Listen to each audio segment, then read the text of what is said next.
And we obviously have a few issues. We forgot to insert a few breaks. And this phrase is in orange because it's a span. And even though we gave it its own class titles, we still haven't styled class titles yet. So what it's doing is it's following whatever, if you go to the CSS, we have the span styled, right? So the color is this orange, FF3000, which is that orange, and the font weight is bold. That's why automatically it is following these properties. But later on, when we give the class titles, the span class titles, its own properties, that will be resolved. But let's insert our breaks. A double break here after the span, and between each of those checkboxes, one break. You can copy it and paste it. Okay, save, refresh the page. So this is what you should end up with. Okay, so the next control is going to be the radio button. So again, open the P element, lowercase p, close the P element, give it the same class, gray,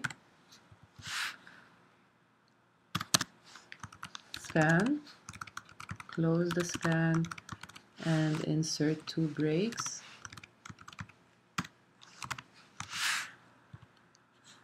And the span obviously has the same class because we want all the titles to be alike. And the phrase here is in capitals.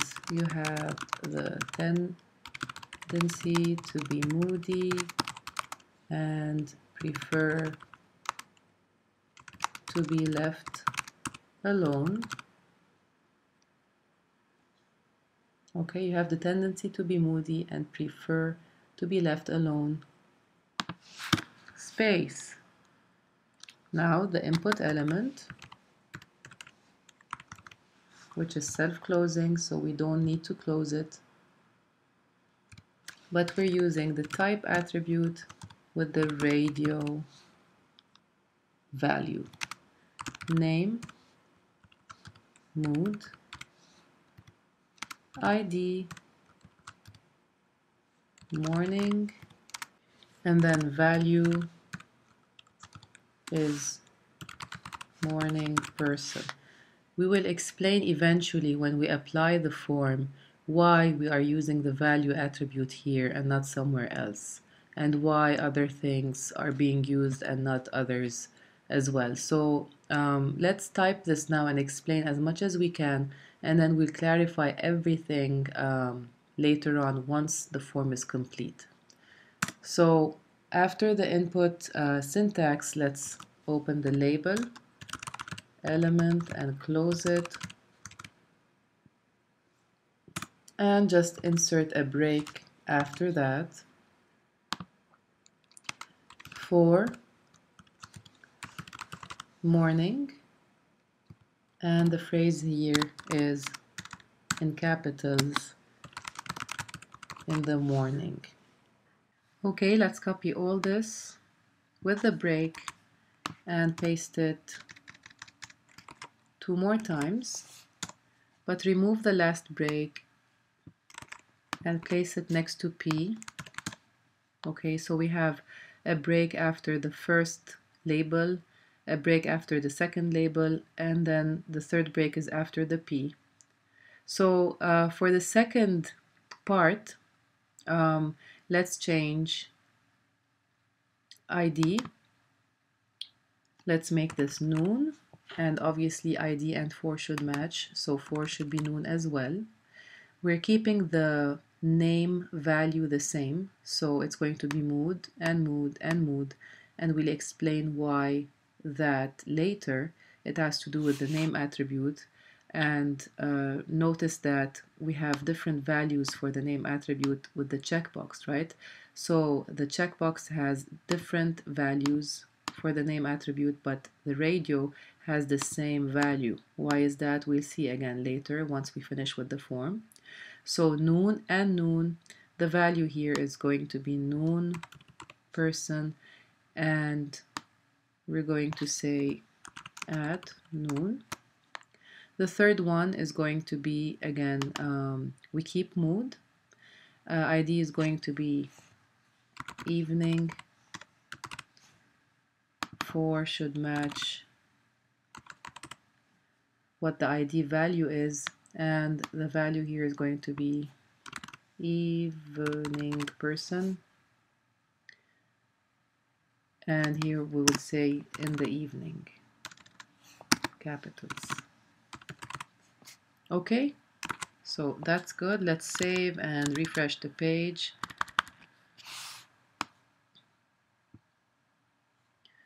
Okay, so this is our radio. As you can see, the checkbox comes in squares and the radio buttons come in circles. And when we click on the phrase or the button itself, the radio button will be highlighted. That's because the 4 and the ID match. So if I click on the other option, the first clicked one will be unclicked. Okay? So with the checkbox, you can select 1, 2, 3, none. You can select only 1, maybe 2. But with the radio, you can only select 1. Okay? Okay, let's continue. The next control is going to be the select control. So again, we're going to open the P element. Oops, capitals is wrong. So lowercase, open and close the P element and insert the break before we forget to do so. Same class, gray.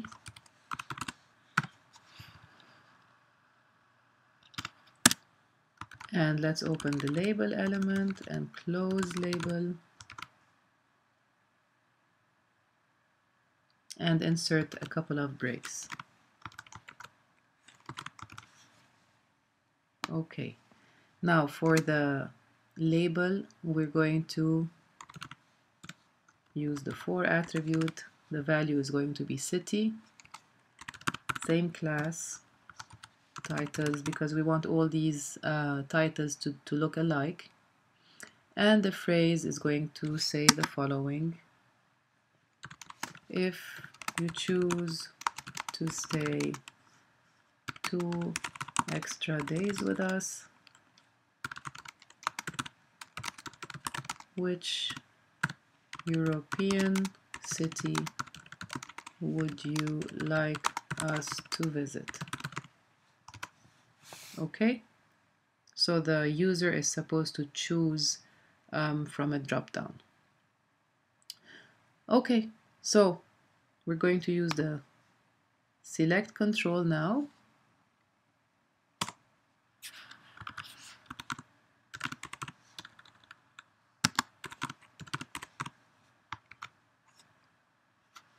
And we close the select control.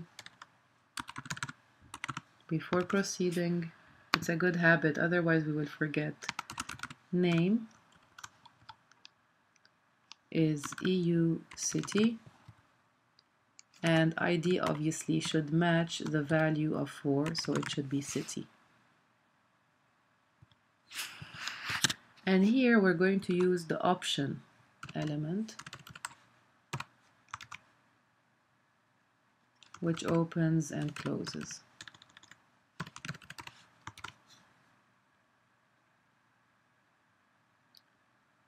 I'm going to say London, and then I'm going to copy this option element with the city name and paste it 4 more times.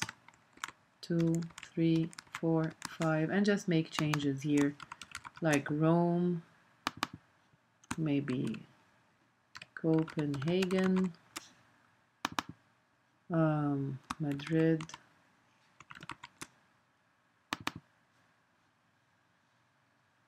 Zurich, and so on. Okay, another thing I want to do is just make this first option the selected option. So I'm going to use this attribute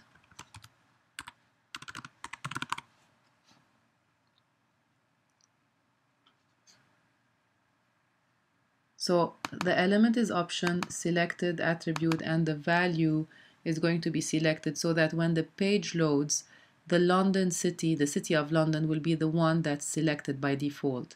And then the user can choose from the drop down whichever city they like. Okay, so what else is left? We still need the upload file. So again, another control after the closing of the break. Actually, let's refresh the page and see how this looks before proceeding. So refresh the page. I just clicked on Command R. If you choose to stay 2 extra days with us, which European city would you like us to visit? And here's the drop down, and obviously London is the selected one by default because we use that selected attribute. And then these are the cities, and then the user can choose whichever city they want. Okay, let's continue. We want the user to upload a file now. So let's open again the P element and close the P element and insert a break right after the closing of the P. Give the P the same class gray, and then the label element, close label, and insert a couple of breaks.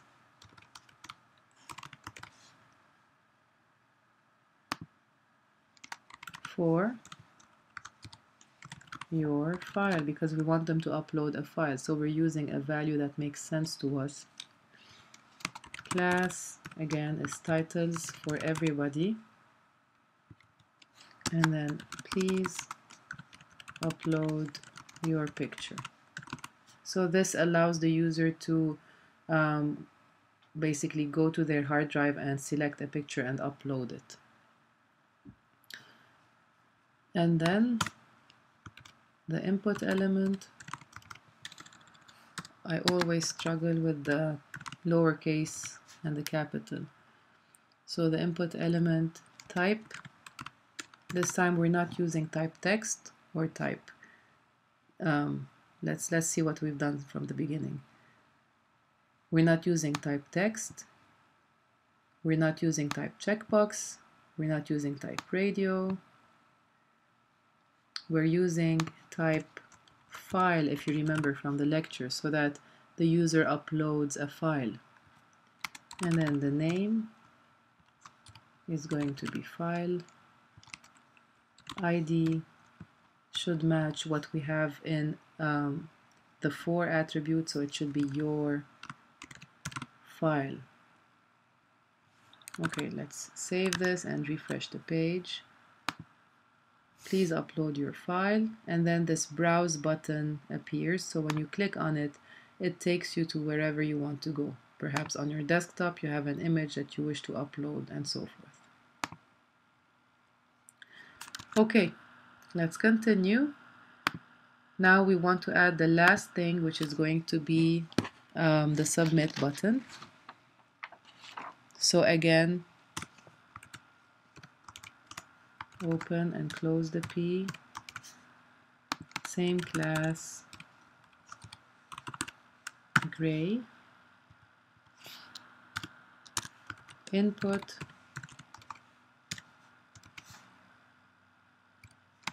type, submit. It's in the lecture again, input type submit. The value is what you want your button to say. You want it to say submit, you want it to say submit form, you want it to say please submit. Whatever you want the button to say, that's what you type here. So I want it to say submit form. And I want to give it an ID because later on I'm going to use the value of the ID to style my button, which is something I can do later. But since I'm typing right now, I might as well get this over with. Okay, so I saved the HTML, and now I'm going to refresh the page to see my submit button. So let's go ahead and do that. Here it is, it says submit form. And now we will go ahead and style the form in CSS and insert a Twitter feed on the right side and a Facebook feed on the What We'll Do page.